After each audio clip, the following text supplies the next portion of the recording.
Hey, everybody, and welcome to the Blind Ambition with Jack Kelly. It's your friend Rick from Blind, and we have Melanie Quandt today. She's the Senior Director of Business Development in charge of business processing, outsourcing services, and innovation. So, what that means is she's basically a talent acquisition, a recruiting visionary. She's had stints in house at LinkedIn. She was a senior management manager of talent acquisition focused on software engineering roles. She's also been at Salesforce as a recruiting manager working on tech and products. And before all of that, she's also worked at an agency, I believe, in recruiting. So just like the full breadth of industry wide knowledge, but also talent as well. Thanks for coming on the show, Melanie. Thanks for having me. I'm totally geeked out. I love your show. I've been listening to it now for the past few months and just very honored to be here. So can you Thanks. walk us through your career arc, your background? How did you get started and, up to the present day, like how did you get started with Blind and listening to the podcast and just being part of our community there? Thank you for the question. So I don't know if this is a, common response from people in the recruiting world, but didn't plan as a little girl to go and grow up and be a recruiter or being in tech. I think the only thing that might have been something early on in my childhood that sparked my curiosity around science was my dad was a physicist.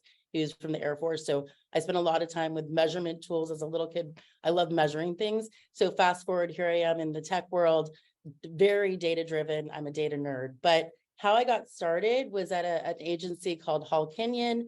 I started there back in 1999 and they went public and they were riding the coattails of the dot-com boom in the Bay Area. For anyone that grew up in the Silicon Valley like I did, I mean, there are gigantic organizations that were popping up and doing so well, HP, Adobe, Oracle, and those were some of our premier clients when I started at Hall Kenyon.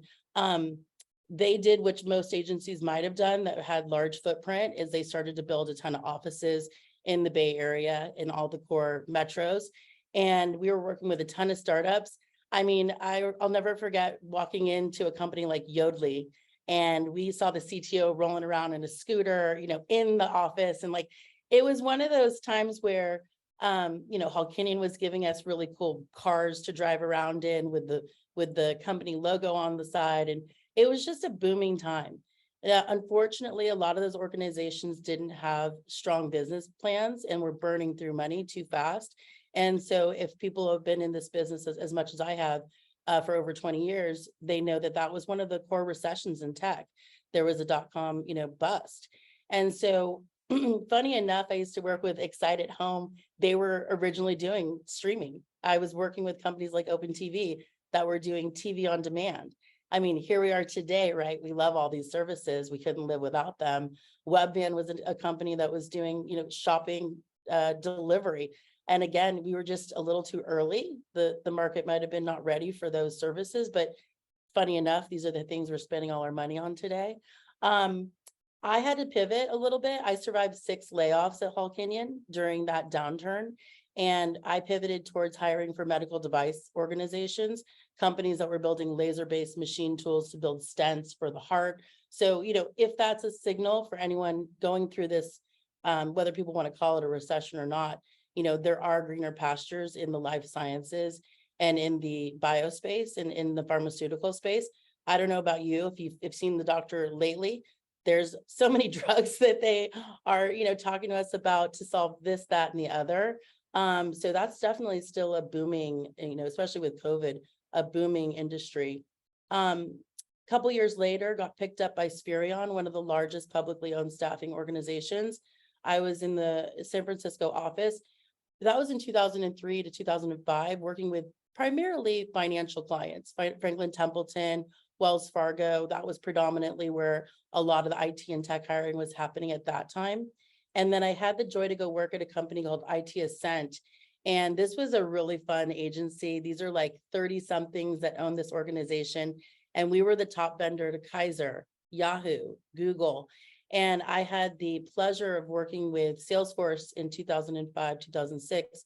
The head of the PMO came in.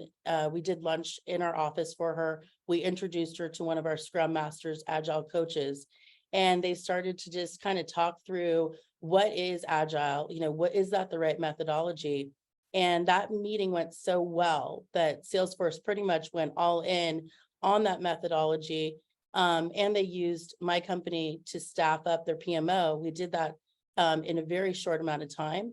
And it bled into me hiring for IT, development, QA, and data warehouse. Who knew that I was going to have a 16-year career all around helping Salesforce grow and hire? In 2008, I did something very unique. I didn't want to ever really go into sales per se, especially on the agency side. I felt like the heart of staffing is really the recruiter, because the recruiter has the product, right? We've got the humans that these companies want to hire. And so I always loved being that expert of like, where is the talent? How do we attract the talent? How do we, be competitive in the market? But it was a great opportunity for me to go to a company called Talent Burst. They were a Boston-based organization in 2008, again, during a recession period. They said, hey, can you bring Salesforce? Can you open up our West Coast region? I said, sure. Here I am, 28, don't know much. I negotiated a brand new BMW into that deal. I do want to spotlight that because I'm proud of doing Nice. that. So if anyone's negotiating, an offer and wants some creative support, I'm here for that. Love doing that. And I actually opened up like a Regis office. That was the easiest way for me to like own a P&L and like start off small. In a year and a half, I became 60% of the company revenue, top vendor to Salesforce. We were also working with some great companies like Sony and Visa at the time. And then I got wooed away again by a company called Nelson. But I mean, the banking industry bust didn't impact me because I was all about cloud computing. And that was just taking off. Like software as a service has always been kind of my focus and bread and butter. And luckily, I think the cloud and hosting model is still on its very strong trajectory. Companies are still trying to figure out how to scale quickly. And it makes a lot of sense not to own that infrastructure and that IT and a lot of those servers and run data centers. Going to Nelson, that was actually really, really cool. That was a privately owned staffing organization. They were only functioning in the Bay Area, and I helped to come in, build a center of excellence. I hired up 26 humans underneath me, a recruiting team, a sourcing team, ops, and biz dev. And we were number one at Salesforce again. But here I really changed gears. Here I started to do more tech talks on an annual basis around, Agile and Scrum and the cloud. And I think that really helped me understand how to build talent communities. Salesforce had me actually come be a strategic partner to help build their talent community. I was speaking at Force meetups and trying to create an awareness for C++ and Java developers to know, hey, you could go do Force development and you could make, 30% more annually to be in this really unique growing space. That led me to be at Dreamforce. I was the only agency in the dev zone next to AWS and GitHub. And I spoke several times on knowing your worth and not settling for less. And I did that in partnership with one of their top MVPs, Geraldine Gray. She runs a company called Endium. And she, her story is unique in the way that she's rolling out Force and Salesforce at like the NASDAQ and to large oil and manufacturing organizations. She's based in Texas. And even she felt it where she would go into these meetings and she's the expert on Salesforce. And people in the room are still looking at the youngest guy that's on her team and saying, what do you think? Mm.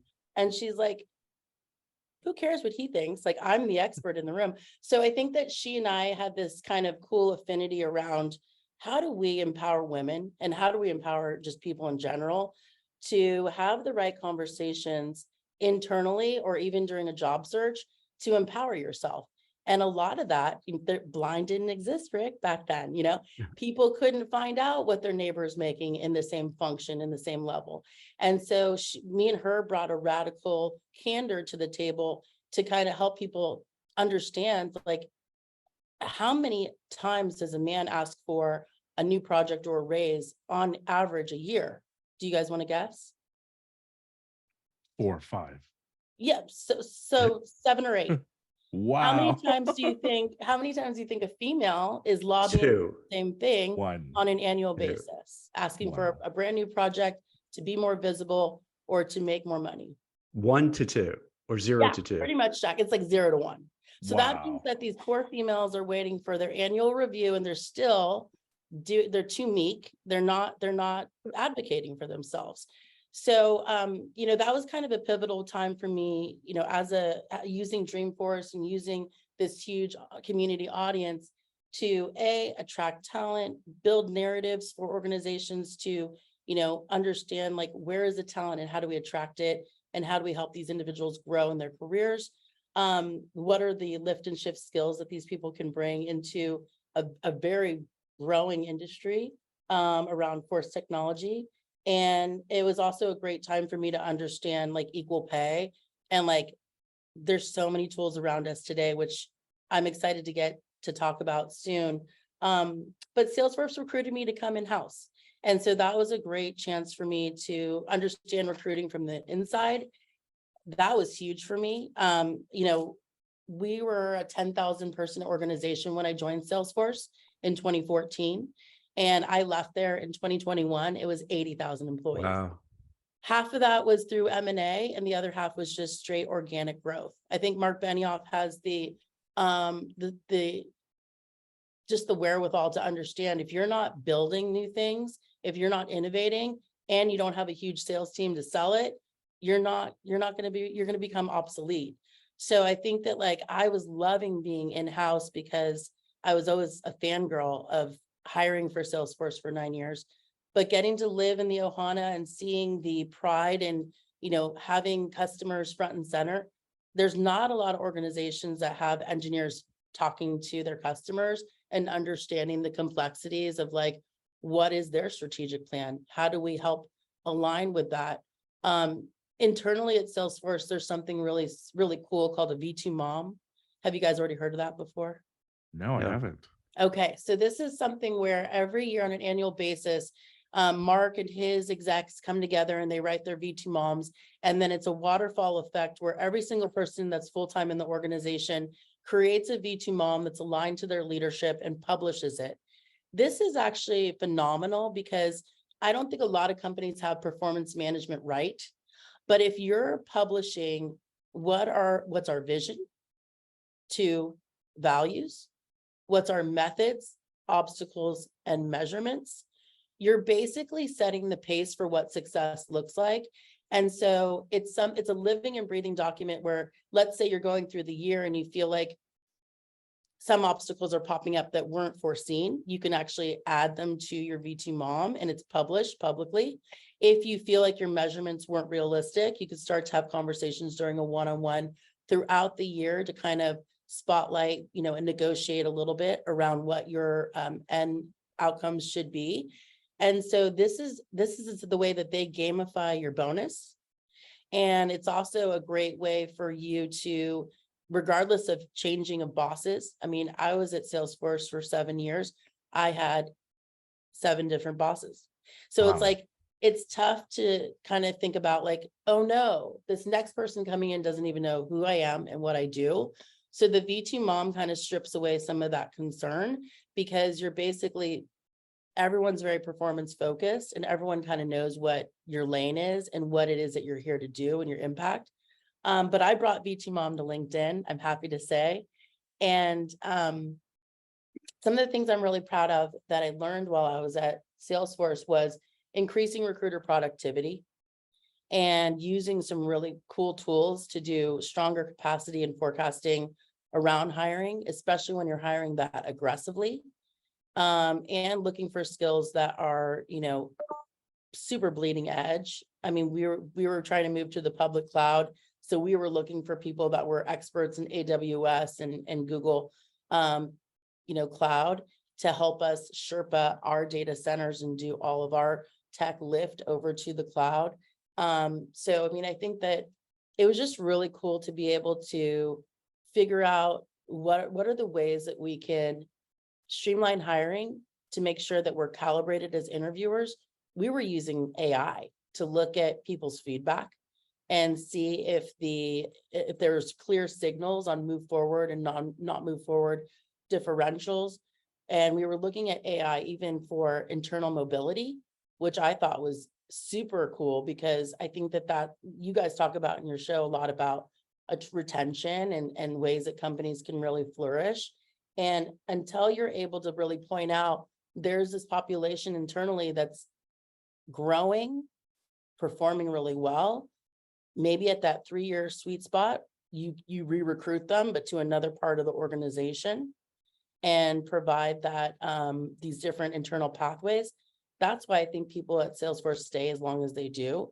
There's something called the COA Club for people that are there for 10 years.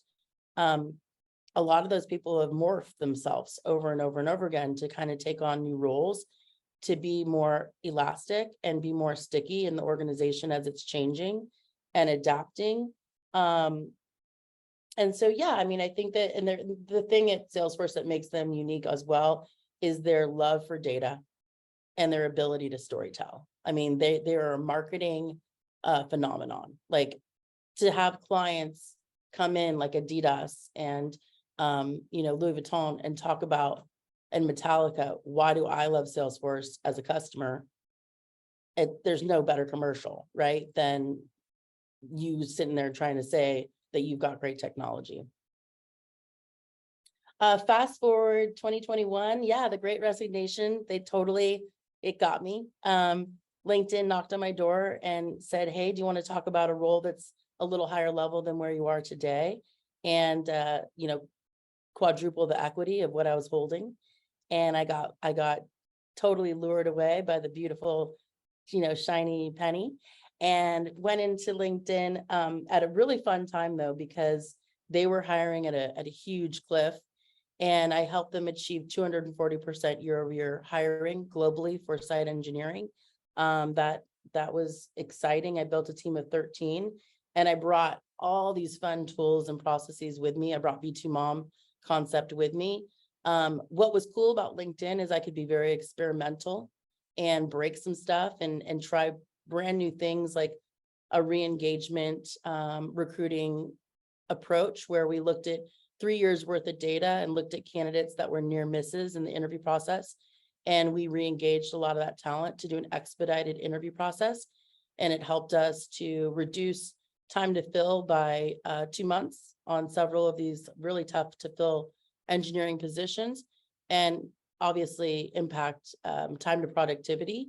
And so, that was kind of the best part of being at LinkedIn prior to getting laid off this year, is just, I'm really proud of what I got to build and being able to really try new things. I think Salesforce was at a place where they were kind of coasting. To be honest, over 50% of who they were hiring were referrals.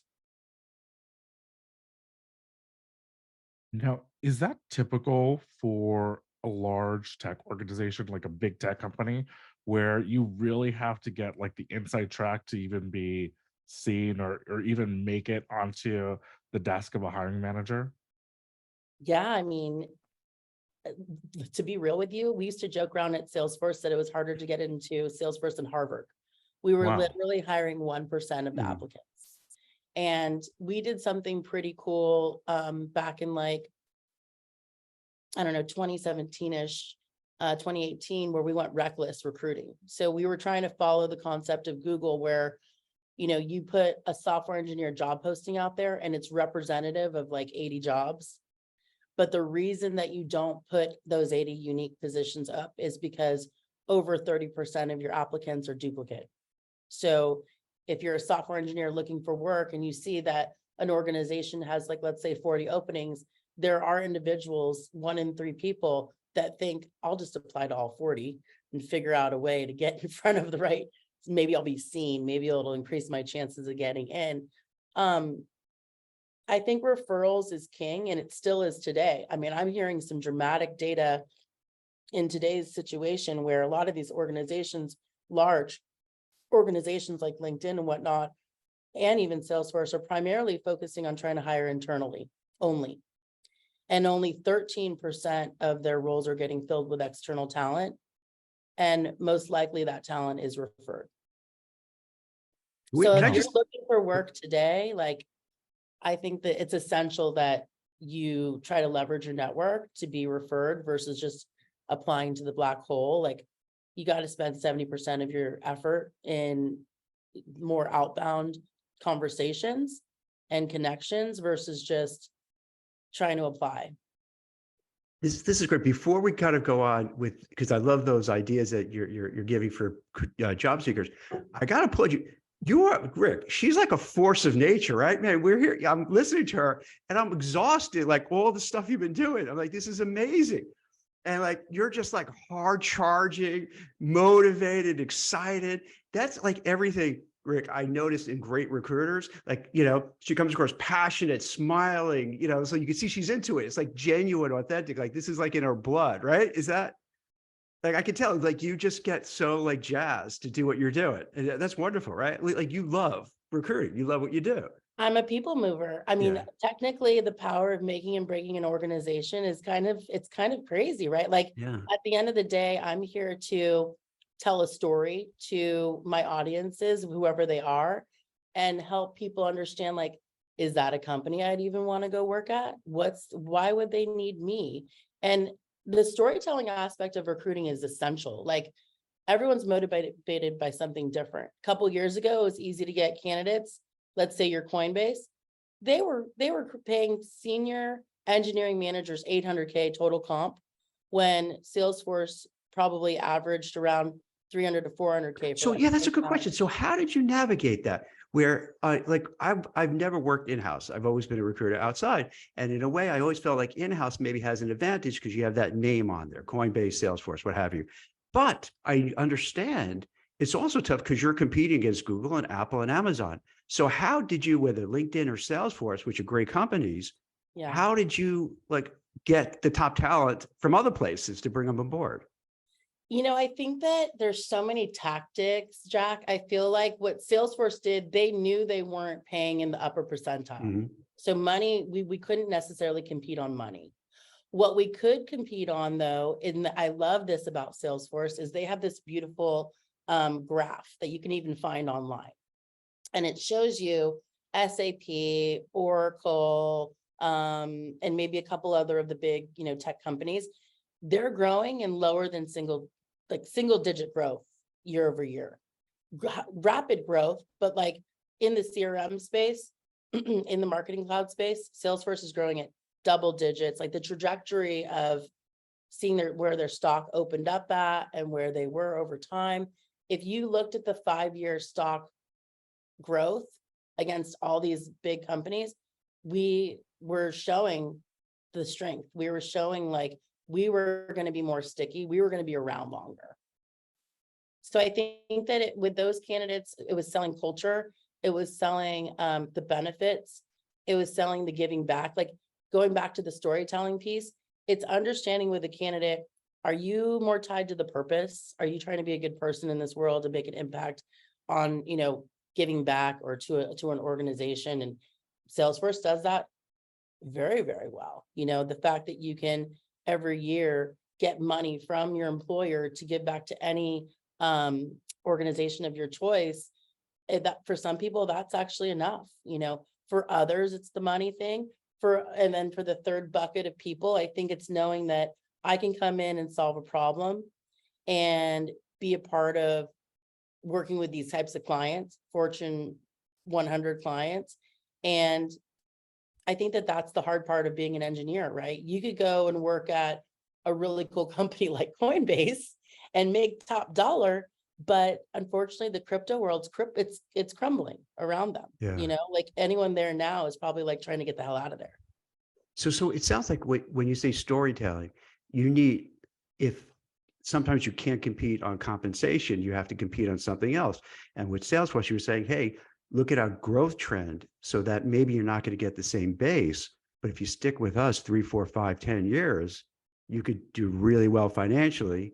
And, we're here for the long run. And I guess on the other hand, what happens when it's not a good market? How do you sell to get someone to move who's worried? Do I go to a company and let's say then they're going to do a layoff next week? Is it a different strategy, a different storytelling device?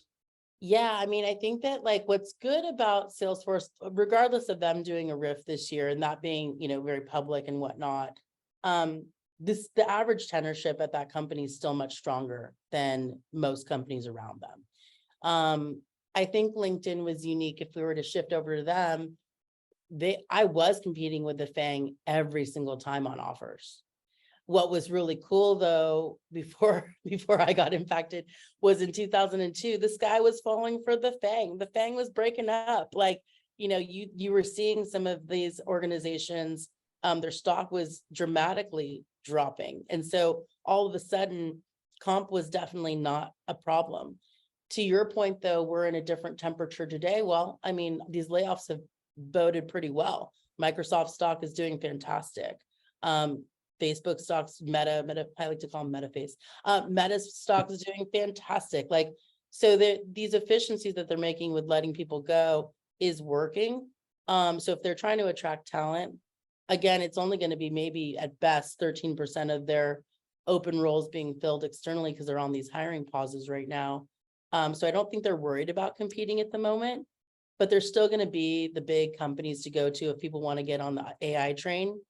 And everyone knows in engineering, I think right now, like if you're not embracing AI, you're going to have a heck of a time in a couple of years to be highly sought after.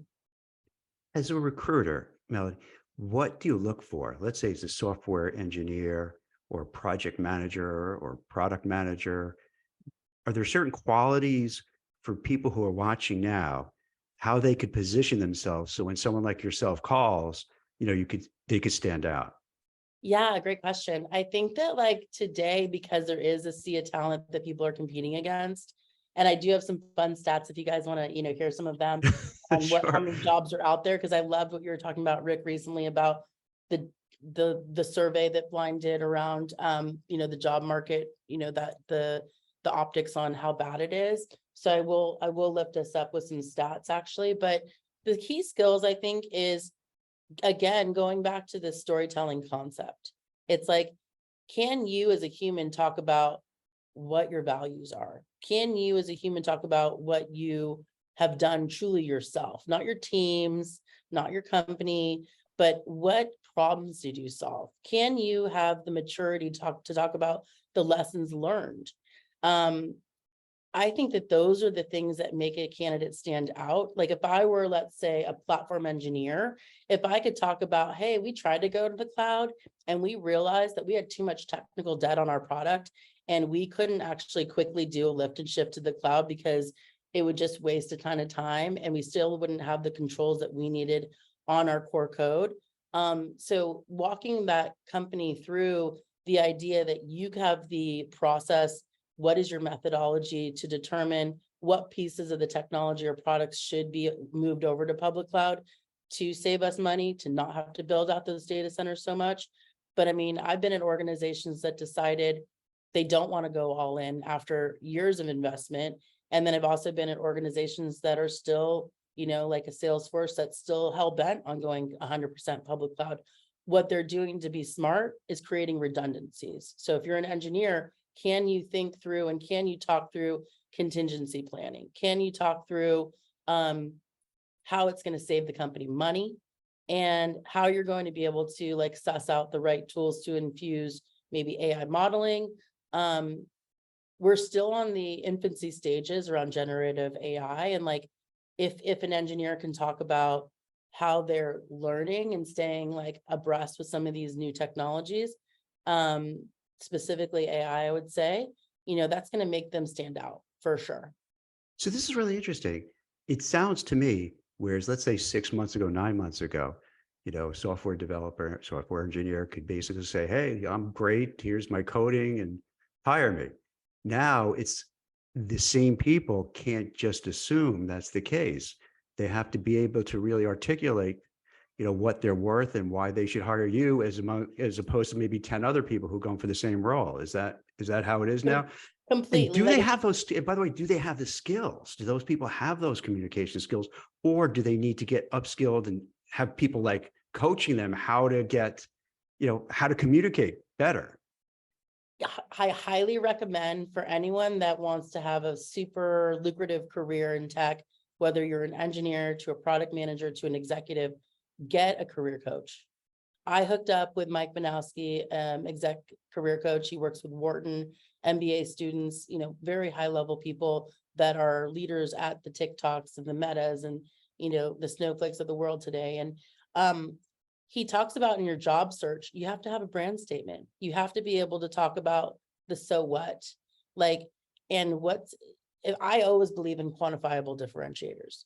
Like if you're an engineer and you don't know how to talk about how you built a company's annual recurring revenue or subscription models, or if you're not able to talk about retention or if you're an internal facing engineer building things internally and you're not able to articulate the problem that solved, you're not going to do a great job shining against your competition. So anyone who's uncomfortable with, really advocating for themselves and being able to speak very clearly about what they bring to the table to problem solve, and if they're only just relying on these tech skills, it's going to be hard to stand out. You're so right, because Rick, how many CTOs have we had on the show? And if you notice, they all possess the skills that you're talking about. They have the coding chops, but they all are very articulate. They're great. And you could tell they were mentored or coached because they all say the right thing. And they come across authentic. So you're right. So right, Rick, like the ones on top, you could tell they're good coders, but everything that you just mentioned, Melanie, they have all those soft skills. And I'm going to say this just to kind of make sure that I'm not giving people heart palpitations about how to become something that they're not. If you're an introvert, you're in a great place. Get really good at asking harder questions. Get really good about being more curious. Get really good at asking and prioritization and fearlessly prioritizing. I mean, every organization is trying to do more with less, right? What does that mean? Less people, less money. All those companies that just did layoffs means that the people that are left over are doing way more work than ever. And so you have to be able to go into a big meeting and be able to talk to these executives to get the buy-in. If you're an engineer and you need a little bit more money so that you can do this AI modeling, you have to be able to clearly explain, these are your options, leader. And if we don't take action, this is what's going to be the impact of that. And if you do take action, this is going to be an impact of that. And I've done a little bit of my hypotheses, analysis on the problem statement we're trying to solve for. And if we were just to do these 20% of the things, 80% of the time, I can, give you this predictability around whether it be revenue or savings. If an engineer can start to ask the smart questions with the people around them to gather enough information, I think that's like a perfect display of cross-functional, savviness.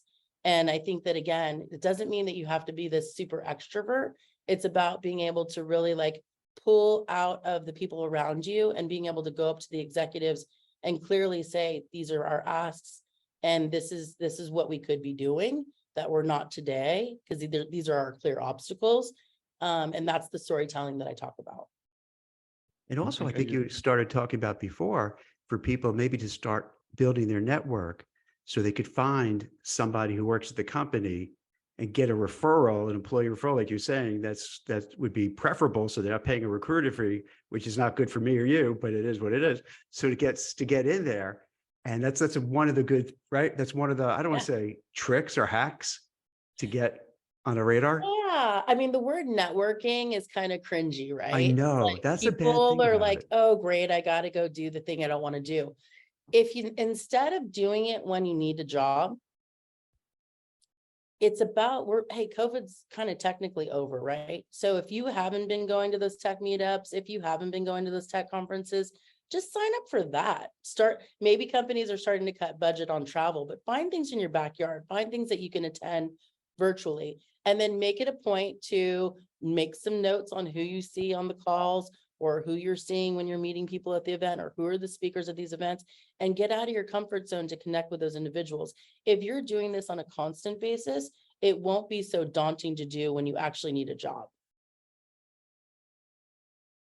So kind of lay that groundwork and don't wait till like you have to start looking, or you're forced to be looking, or you're laid off, so that if that happens, you're already prepared, you already made some contacts, you have some irons in the fire, and also that's less stressful because you don't have to start from square one. You're already kind of have the wheels in motion, right? That's right. And have that brand statement. Like, if you're not doing your own inventory every year, like, what did I learn? How am I learning in my job? How's my job changing? What skills am I gaining in my role? And how am I a lifelong learner? I like the Japanese saying Kaizen, continuous improvement. It's like, if you're not able to articulate the impact that you're making and the skills that you're bringing to the table and how you're making people around you better, work on that. And even if you're working today, work on that. And if you're starting to build that network and you're able to kind of like put out a little bit more about that brand statement to the people you reach out to, I even encourage you to find some mentors. I love that, Jack, you're working on building up some career coaching for people. Mhm. People should take advantage of that, because if you have maybe 2 to 3 people that can tell you, really, not your friends, not the people you work next to, but people externally that can say, based on what you're telling me you want to achieve, these are some ways that maybe you can get there, or based on your plan to get there, how is the progress going, and hold you accountable for making some movement on skill growth. And you're going to get better and better at the practice is going to help you to articulate your worth a lot more. And if you're starting to do some of these reach outs to the people that are working at these companies that you admire, when they do start to hire again, which they will in the next couple of years, again, you're going to be in a much better place. I talked to you about referrals earlier, like how strong that is, and like getting in front of someone, whether it's a recruiter or the hiring manager. Treat it like a tree. If you're not watering it, you're not putting the sun on it, it's not going to grow. How I do you really get in like. front of a recruiter? Like, what would you say, for somebody to get on your on your radar screen? Yeah, I mean, for me, I'm doing the cool thing right now where I am taking on like a handful of candidates a week that I'm doing some career coaching with. Um, I think that it's hard for me to just tell people to go away. Like, I think if people were just to like reach out to me organically on LinkedIn and send me a message and say, hey, I see that you're in this world. I'd love your advice, whether I'm working or I'm looking for a job. Seek a recruiter out. The way to appeal to that recruiter is to maybe, if they're working at an organization that you'd love to work at, explain your why. Say, hey, I've been applying. I'm not really feeling like I'm getting the traction that I want to get. I'd love to learn more about your hiring process. I'd love to learn more about what are some of the soft skills that you look for in an engineer. I'd love like 5 or 10 minutes of coaching on how to make my resume a little better. Most people want to help others. You might not get a response back from every recruiter, but like, if you're not asking, you're not going to get anyways. No, Some of the fun stats though, I'd love to share with you guys if you're curious, is we talk about the 300,000 people that have been impacted over the past, let's say, half a year. The good news is, if Is you're it 300,000 now? Is that the number about? it's close to, yeah, considering like the tech sector, you have the financial services, you have the media. There's been a significant amount of layoffs in just media, so journalism, but also kind of entertainment side as well. Hey, Rick, can I ask you, given what Melanie was saying about the softer skills, being immersed in blind, do you think a lot of people need that help, or do you think they can do it, or they're going to just rely on, hey, look who I am, I'm awesome, you should just hire me for that? Yeah, I think there has been a general tendency among technologists to really rely on their hard skills, right? There's this kind of belief that, oh, my skills speak for themselves. I've worked at XYZ company for how many years? Clearly, I've been working on like bigger and bigger projects and I've scaled. But they have a hard time telling that story, right? Because they don't realize, at an organization, let's say Amazon, I'm going to pick on them for a little bit. There are more than 300,000 corporate employees, right? And so many of them, because it is such a large tech company, they are software engineers, they are product managers, they're at the top of their field. And so there could actually be dozens of Amazon software engineers that you're competing with, right? And they just don't have that insight. Whereas I think Melanie, she's nodding her head because she realized, like, yeah, like I have these software engineer recs out and I'm speaking with dozens of software engineers from Amazon, from Google, from Meta, Yeah, right? And I've got a principal architect out of AWS desperately trying to get out of there. And he's got 3 years with ChatGPT. He's got all the Azure and the GCP. I mean, he's got all of this experience. He doesn't have the ability to perfectly explain what he knows and how he got to where he is. and that's the missing part, right? Where I think it's a good reminder for our audience, but just like people generally, the hard skills definitely get you on through the door. Definitely make sure that you're qualified and you meet the minimum expectations for that recruiter, for that hiring manager, right? But what stands out when you're actually doing the interviews is to what Melanie is saying, that brand story, right? Like, oh gosh, Rick was the engineer that started his own startup that became a product manager at a big tech company.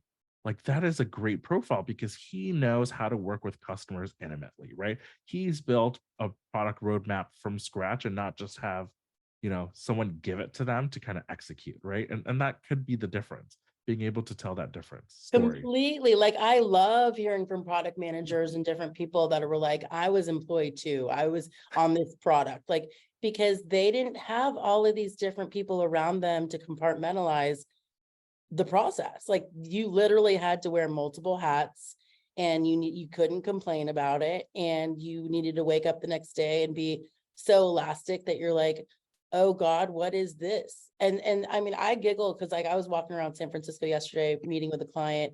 I was next to the Salesforce tower. There's two engineers standing there having a conversation, and they're like, yeah, I do TensorFlow. It's really complicated though. Da, da, da, da, da.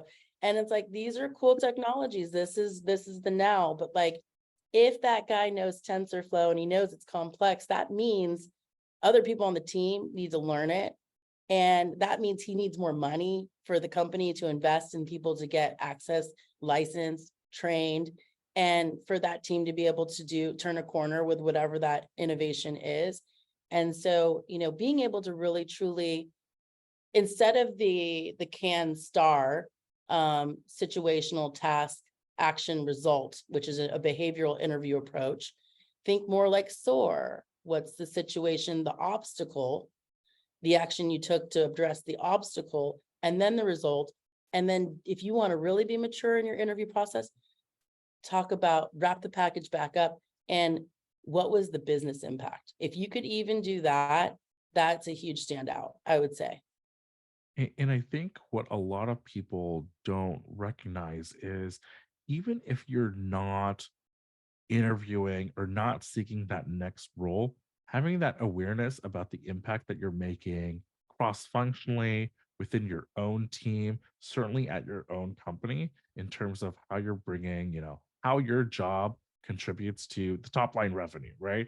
How your job contributes to winning more customers, that can help you build such a great profile for your promotion, right? And having that performance review cycle, oftentimes these hiring managers, these directors, executives, these committees that have to decide through these promotion packets, they're looking for that explanation, right? That demonstrable impact that you've been able to achieve. And so many of these people that are looking for that promotion, they miss that part. And they kind of wonder, like, oh gosh, like, why am I not being recognized? Right. And so like having that understanding to be able to advocate for yourself is, just pays off even if you decide to stay at your current role. Yeah, and I understand that there are, cross-cultural things that can be a little bit limiting, right? Like, let's say I'm from a country and from a culture where it's uncomfortable to talk about myself and my achievements, and you use the words we as a crutch, and you're not really fast on your feet with being able to get in front of an executive and have a clear and concise, couple of sentences about who you are in the organization and why that's impactful.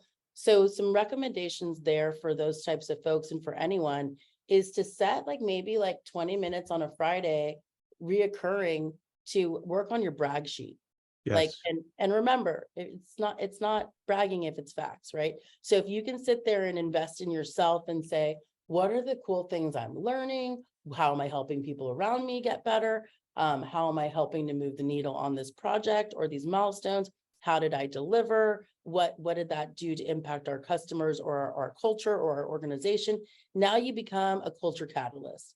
And the key thing is, even though I'm not at LinkedIn anymore, I still believe you got to get AI working for you, right? If you're not putting your skills on LinkedIn, if you're not asking for endorsements today, if you're not populating what you do at that organization and putting some of those quantifiable differentiators about, hey, we went from, 100,000 users to 1 million users, and we have, X amount of like current instances per minute or whatever it is. I mean, those data points, that'll work for you where people actually start looking for you while you're working. I mean, again, this is how you optimize your value.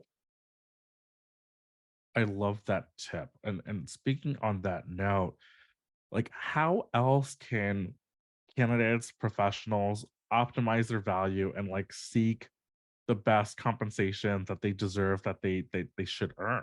Do you have any advice there? Oh my God, totally. So I would say like number one is, well, on a positive note, before I answer that, there's 200,000 software engineering jobs on LinkedIn today. The bad Wow. news is 75% of them want you on site. So the world is changing. I would say that 50% of those might have been open to remote in the past. So there's some good news. There are jobs out there. Even for us in the recruiting world, there's close to 250,000 jobs posted out there on LinkedIn. So I mean, I'm really positive about that. Product managers, there's about 200,000 jobs out there in the US. Now, what could someone do to get really smart about their worth? Use Glassdoor, use G2 to see what customers are saying about the company. Use Blind. Blind will tell you a lot. Levels. Melanie, what's G2? I'm not familiar with that. Yeah, so G2 is really cool. Someone just It's talked. letter G? Like Yeah, letter the letter G2? Okay. G and the number 2. It gives you a rating like on a scale of like 0 to 5 on your product. And it'll kind of give you an idea of what customers are saying about the product. So like I'm working with a startup right now in the mobile device management space. And they told me what our core differentiator is: gorgeous user experience and smart automation. Well, I was really excited to see on G2, that's exactly what their customers are saying about them too. So there's a ways to validate if a company, is highly regarded. Definitely levels.fyi would be kind of dope to look at, to kind of understand, like, if I'm a staff level person, does that map over to what at these organizations? Is it more of a lead? Is it more of a principal? Like helping you to understand some of those levels and bands. So levels.fyi, Blind to get the real deal, the rawness of what's going on at companies, which I think is interesting. I mean, when I was leaving LinkedIn with a layoff, we were all feeling pretty burned. And people were sending me text messages with screenshots of things offline. Layoffs weren't done.